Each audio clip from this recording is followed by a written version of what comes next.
When he turned back to Misty, she was looking at him with a strange expression. "What did you do?" she asked. "I used my aura to heal her," he explained, as he started walking towards Viridian. A look of confusion crossed her face. "Aura? What's aura?" "Well, aura is the energy that runs through all things. The earth, rocks, trees, plants, Pokemon, even people," Ash explained. "And you can use aura?" she asked, and Ash nodded. "Wow, what kind of stuff can you do with aura?" "With the right training, you can use aura to perform Pokemon attacks, create barriers, communicate with Pokemon, to name a few," he said. "Do you think I could learn?" she asked. "It's possible, but only if you have at least 9 types," Ash said. "First, we need to figure out what types you are." "Do you mean like a Pokemon type?" she asked. "Exactly," Ash said. "Do you have a type specialty?" "Oh, I'm a water type trainer," Misty said, with stars in her eyes. "Water Pokemon are my favorite. What about you? What type are you?" she asked. "I'm one of those very rare people that are all types," Ash said. "Usually specialty trainers tend to train Pokemon that match their aura type, but there are several exceptions. I'll have to do a test to find out your exact typing." "What sort of test?" she asked. "It's a little hard to explain. I'll show you when we stop," he said. "Wow, you sure seem to know a lot about Pokemon," Misty said. "But you still look like a newbie trainer. When did you get your license?" "Yesterday," Ash said. "What?" Misty cried in shock. "You've been a trainer for 1 day and you were able to defeat that Gyarados?" "Oh, that," Ash said, chuckling. "You see," he briefly explained how Pikachu had used Lightning Rod to supercharge his attack against Gyarados. Misty blinked. "That's an impressive strategy. You sure seem to have a way of thinking outside the box." "Is there any way we can undo the Covenant?" Sarangel shook her head. "None. But there's always a loophole, a way to bend the rules. There has to be something." "There is nothing. Even if I had free will, the race would simply take it away." Merlin stood up so fast that Sarangel nearly fell over in shock. "There's your answer," he said. "The Wraiths. Without the Wraiths, none of this would be happening." What are you saying?" Sarangel stuttered. "If we kill the Wraiths, then there will be no more Covenant to keep. There is the solution." The expression in Sarangel's eyes would have been the same had Merlin declared war on God himself. "It is impossible," said Sarangel. "They are far more powerful than anyone can imagine." "They were killed the first time they appeared," said Merlin. "If Ragnarok could do it with pistols, I think me and my blade stand a fair chance." "But you don't understand," said Sarangel. "These are the same Wraiths that died so long ago. They're more powerful than ever." "Sarangel!" The voice came from out of nowhere, and a lightning bolt shot down from the overhead light and struck the ground directly in the middle of the circle we had formed. Sarangel backed away in fear, for her master now stood before her. "Sarangel!" he shouted. "How dare you!" "Please!" Sarangel begged. "I meant you no harm. I thought it was for the best." "What you thought does not concern me!" shouted Brendan. "You are not to do anything unless you are given the command!" Sarangel hid her face before uttering, "Yes, master." "Good. And now that everything has been cleared up, I give you your first command." He pointed at me. "Kill him!" Before I had time to react, Sarangel had struck. Ash, Andrew, and Merlin were disabled, and in the same flash, I found Sarangel's hands around my throat. "Ha!" Brendan laughed. "Sarangel, you may let him go." Her grasp faded away, and I fell to the floor. "Apologize, and this time you will have to kill him." He crossed his arms and smiled. "Why don't we play a little game instead? Merlin, your friends upstairs didn't even put up half the fight you did. Therefore, I welcome you to come to their rescue. They are somewhere you would have gone anyway. That is the only clue you shall receive. But be forewarned, my Pokemon will not wait for their meat to kill itself off." And then, in the same suddenness that we had fallen at Sarangel's mercy, they disappeared. "The attack! It's all of us fighting together as a team! As one! Tyrannosaurus!" He looked at the Kaiser Beast. "A creature this strong, this evil," he clenched his fists, "should not exist!" Ash pointed at Tyrannosaurus. "Pikachu! Squirtle! Bulbasaur! Charizard! Get into formation! Pikachu, Squirtle, Bulbasaur, and Charizard lined up in position. We attack as one! We fight together! With our hearts, our hopes, joined together in our unity! Attack with the Unistrike!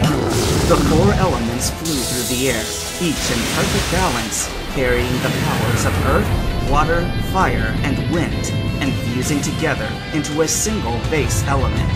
The powerful elemental foundation, and the ultimate Pokemon technique. Tyrannosaurus fired the strongest fire blast it had ever used in its life. The two attacks collided head-on. The blazing fire from Tyrannosaurus, and the beam of true unity from the Pokemon. Ha! Ash smiled. It's working! And the best part is that Tyrannosaurus doesn't even know the best part of this attack. The fire shrunk, and the beam grew. This beam is based on worldly elements, and attacks like fire will only make it stronger! The Unistrike beam absorbed the blazing flames completely, and grew in size and power. Tyrannosaurus only had enough time to see the flash of the beam right before it made contact. Tyrannosaurus, the Kaiser Beast, was completely vaporized by the beam. Raising an eyebrow, Jeremy asked, "What is it, Grace?"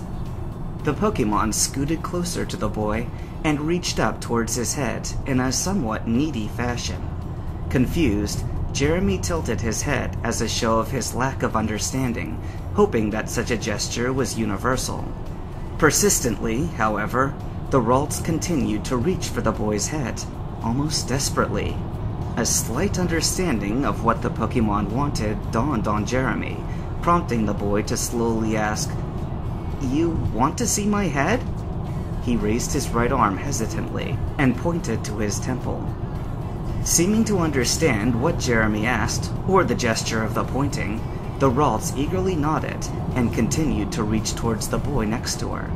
Curious as to what Grace wanted with his head, Jeremy decided to yield to the Pokemon's request and lowered himself to the creature's eye level.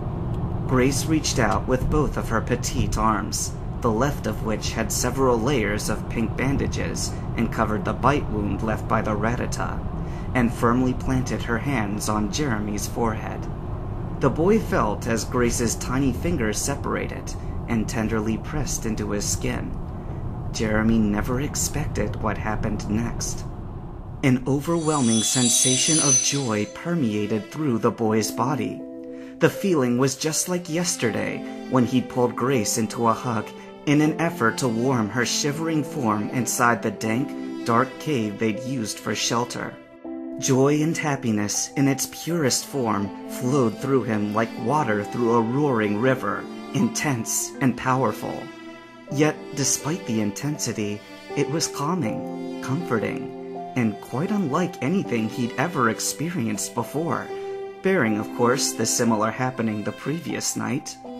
What seemed like minutes passed in seconds as the mind-numbing sensation continued to penetrate his being.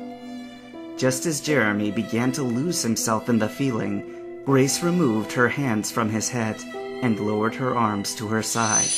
In that instant, the sensation began to fade. Jeremy violently shook his head, trying to comprehend what had just happened. What was that? With empty pockets and a belly full of fire, he tapped each of his Pokeballs once, before leveling his gaze on the towering doors in front of him. They had one shot at this, but one shot was all they needed. Drawing one last breath, he balled his hands tight before placing a palm on each door. "Let's do this." The doors parted easier than he anticipated, revealing the massive chamber beyond. At its center sat the largest battlefield Steven had ever seen. Octagonally shaped, each side of the field stopped short of the towering chamber walls. He found himself unconsciously looking up, trying to find the ceiling, but failing as it disappeared above the stadium-style lights. Blinking against the brightness, he stepped forward onto the bridge that crossed the gap, gaze locked onto the raised platform on the far side of the room. Standing tall between the two larger-than-life dragon statues, Drake scowled down at Steven as he came to a halt in the challenger's box. A long captain's coat billowed out behind the champion, its edges worn and tattered from years spent at sea. Arms folded across his bare chest and hat pulled low. The only portion of Drake's face that was visible was his bristling mustache. But even without seeing his eyes, Steven could feel the champion's gaze boring into him. How many challengers had he stared down from across this very chamber? Steven could only wonder how he stacked up compared to all the others, and even with his newfound confidence, he couldn't help but feel small under the veteran's powerful stare. Thankfully, Drake didn't let him stew for long, and his gruff voice boomed through the chamber. "I won't waste your time with pointless banter. We both know why you're here, to prove who is strongest." Drake's chin tilted upward, and for the first time, Steven caught a glimpse of the man's formidable gaze as he descended the stairs to the battlefield. The pressure in the room seemed to increase with every step he took, and Steven found himself swallowing thickly.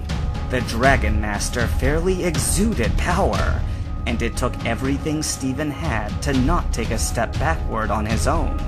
The Elite Four were strong trainers in their own right, but it was clear that this battle would be on another level entirely.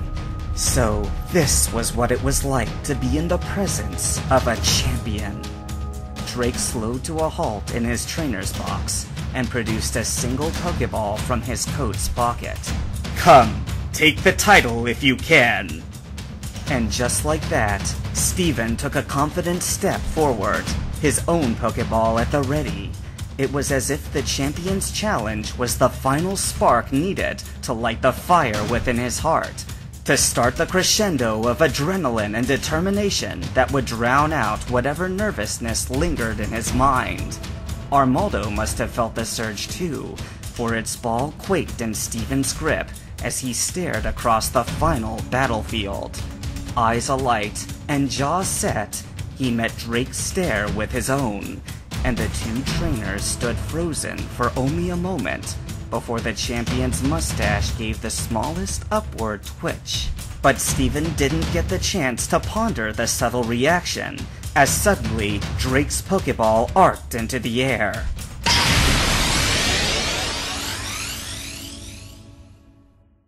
Ignore me at your own peril! A sharp burst of wind issued from nowhere, knocking Gold flat on his chest and nearly plunging him into the pond water. His head and shoulders were just over the edge of the dock, leaving him face down and staring at the ripples of the pond's surface.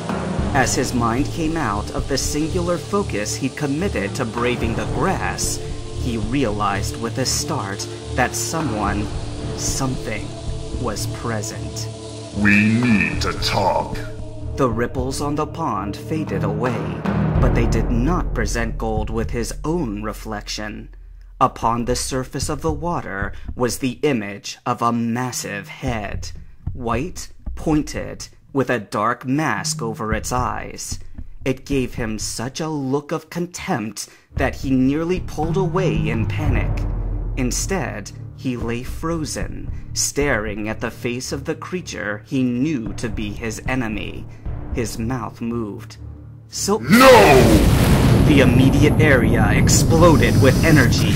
A blast of wind shot through the pier and the grass, rattling the dock so violently that Gold was sure he would have fallen in the water if he had not already been thrown.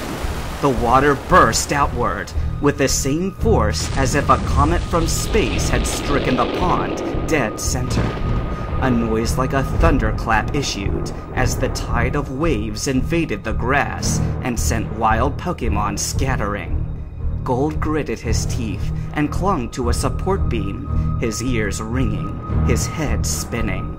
Insect! Roared the voice. I did not offer you my name. It is mine! Mine! You have no right to speak it, just as you have no right to the power of the Life Giver. How dare you wield life and death when you yourself are so fragile, so mortal? Be strong, Gold heard himself utter as he squeezed his eyes closed. And be very courageous. With a deep breath, still keeping his hand firmly on the support beam of the pier, Gold lifted himself to his feet as he stared down the hateful reflection of silver in the water. You have tried to kill me a number of times, he said, feeling a strange calm ease his heartbeat. Yet I am still here. Mortal, yes, but mortal under protection. Gold braced inwardly for another explosion of psychic rage from Silver, but it did not come. Instead, the Lugia smiled at him. Actually smiled, and it was terrible to behold. The smile told of secret knowledge, and Silver's self-assurance of eventual victory. You haven't felt them, have you? He asked mockingly. The signal waves from the north. Gold kept his silence, but Silver must have seen the look of confusion on his face. I expected not. Silver laughed. I grant that there are things in this world that limit my power. I will also grant that you have been uncommonly fortunate. The smile disappeared abruptly from his countenance, as though it had never been. But you are no phoenix. Fickle as you have been with your revival powers, you cannot raise yourself. I need but one success in my endeavors to end you for good.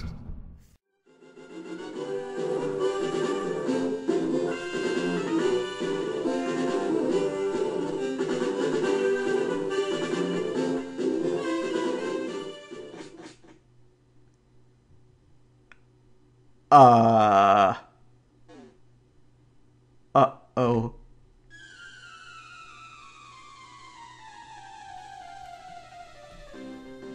The first time I ever laid eyes on Red, I felt an inexplicable chill.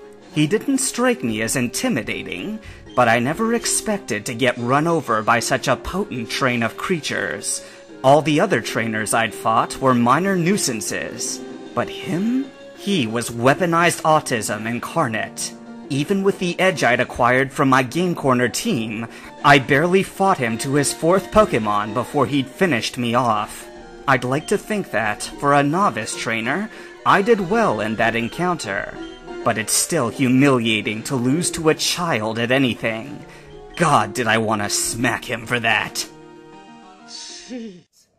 Then there was the sound of rattling chains, and the clanking of massive bolts drawn back.